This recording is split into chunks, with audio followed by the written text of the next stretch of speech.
Hey guys, waan salaamay waa walaalkiina Rich Zaki back to game.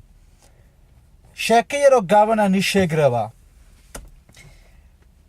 Xalay shaqada waxaa la keenay gabar Soomaaliyeed cusub. Markii la keenayna break time kii inta u imaada waxaan dhahay abaayo waan ku salaamay. Waa soo meeshaan soo fadhiistay. What? Af Soomaali ma taqaanti miyaa? I don't know what you're talking about, Alide. That's fucked up, man. معناها afkeedii way garanaysaa af Soomaali way inkirtay. Waxay inkirtay Soomaalinimadeedii. Dadkaaga ka cartiya adiga wax ku noqonaya nothing, you are nothing, man. Adi dadkaaga ka carti. Dadka kale agtooda waxa uu ka matay. Dadkaaga inta ku dhex jirtiya wax tahay.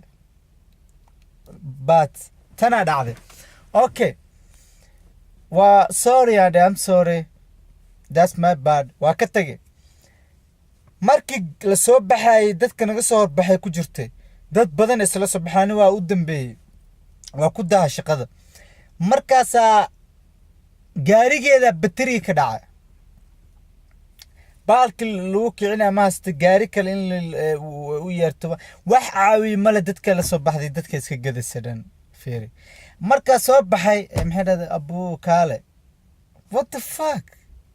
Abu Kaale maxaa la you know that's stupid shit.